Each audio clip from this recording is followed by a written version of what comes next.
Esse é com certeza um dos símbolos mais importantes da história do Egito Antigo.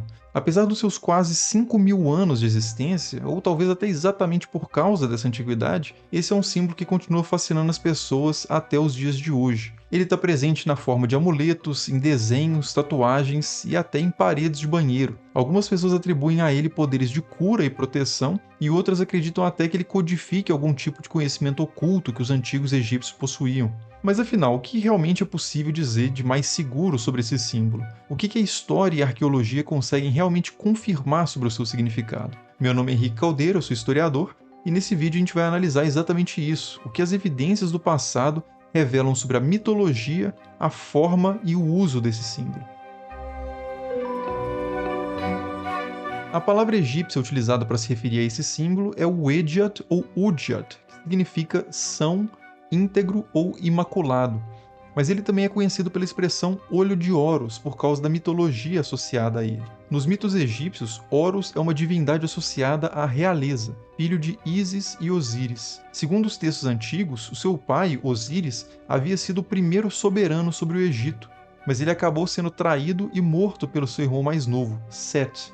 A partir daí, Horus, que era o sucessor legítimo, acabaria se envolvendo em uma série de batalhas com o seu tio para reestabelecer a dinastia inaugurada pelo seu pai. E são exatamente os eventos que acontecem durante essas batalhas que explicam a importância mítica do Uedjat. Mas quais são então, exatamente esses eventos? Segundo um texto chamado As Contendas de Horus e Set, datado por volta de 1100 a.C., Set teria arrancado os olhos de Horus em um duelo e enterrado esses olhos perto de um monte. Depois disso, a deusa Hathor, uma deusa associada à maternidade e à fertilidade, teria encontrado os olhos de Horus, derramado leite de gazela sobre eles, e na manhã seguinte, esses olhos teriam brotado na forma de lótus. Outra versão dessa história, que consta em um documento mais tardio, que é o papiro Jumilyak, diz que os olhos de Horus, depois de arrancados e enterrados por Set, foram regados não por Hathor, mas sim por Ísis, a mãe de Horus,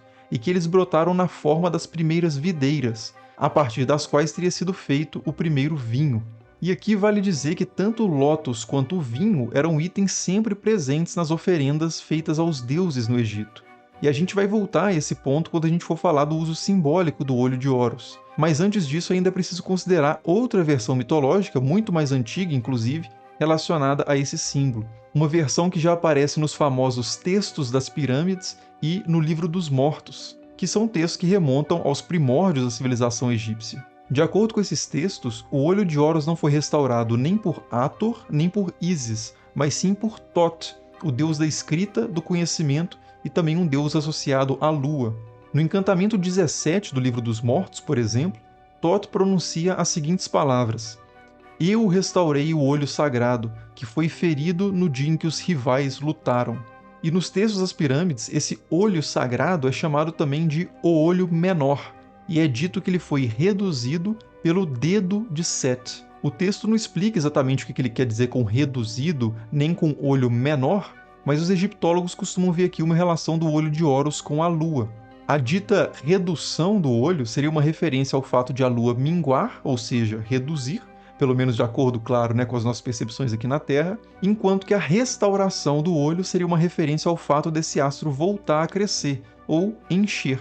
Além disso, a expressão o olho menor também parece pressupor um outro olho, o olho maior, o que também pode se encaixar numa interpretação astronômica. Se o olho menor é a Lua, o olho maior provavelmente seria o Sol, que combinados seriam os dois grandes olhos desse deus celeste que é Horus. E por falar em Deus Celeste, aqui a gente já pode começar a analisar a forma propriamente do Uedjat, que possivelmente também está associada ao céu.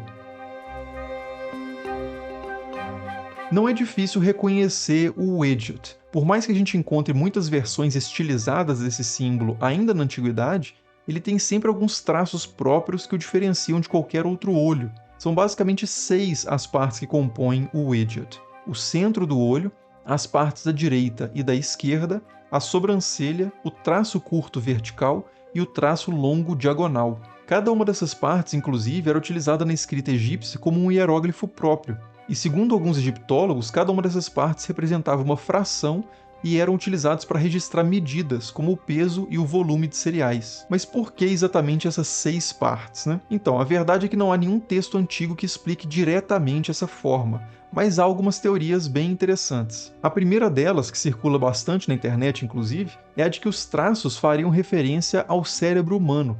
Quando esse órgão é observado em um corte médio-sagital, como vocês estão vendo aí na tela, ele parece realmente ter algumas semelhanças bem significativas com o Wadjet. A gente vê ali a sobrancelha, o olho, o traço curto vertical e o traço longo diagonal, fazendo inclusive uma voltinha para fora, né, como no símbolo egípcio. Por causa dessas correspondências, algumas pessoas acreditam que o olho de Horus comprova um conhecimento muito avançado de medicina e anatomia da parte ali dos antigos egípcios. E alguns dizem até que essa referência ao cérebro representaria alguns conhecimentos ocultos sobre a interação entre o corpo e o espírito por meio da glândula pineal. Mas será que essas semelhanças revelam mesmo uma referência anatômica ou não passam de uma coincidência? O grande problema dessa hipótese da relação do Wadjet com o cérebro é que não há, nem nos textos antigos, nem nas imagens em monumentos ou papiros, nenhuma aproximação desse símbolo com o cérebro.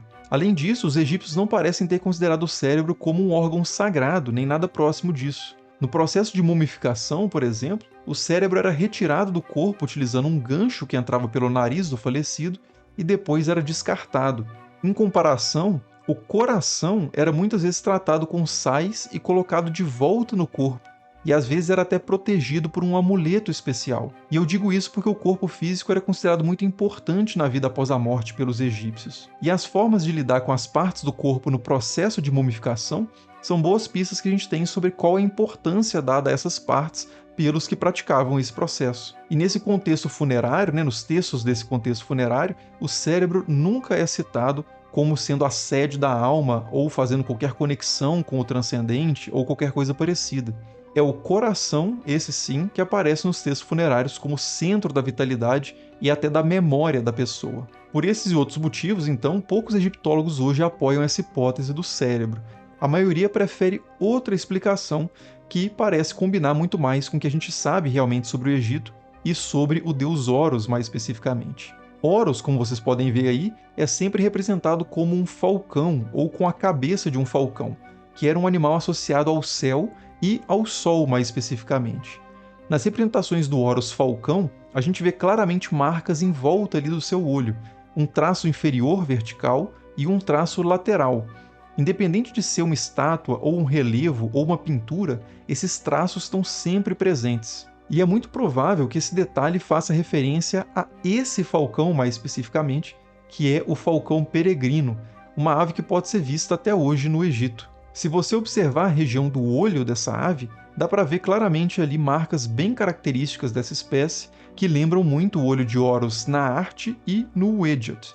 Não é certeza que essa é de fato a inspiração da forma do olho de Horus, mas para mim, pelo menos, e para a maioria dos egiptólogos hoje, essa hipótese soa bem mais convincente do que aquela lá do cérebro. Agora, na primeira parte do vídeo eu disse que ia voltar àquela questão mitológica do olho de Horus se transformar em lótus e em videiras, e ainda não voltei, né? É porque isso tem menos a ver com a forma do Wadjet e mais a ver com o uso desse símbolo e com a importância dele na religião egípcia. E é sobre isso então que a gente vai falar agora.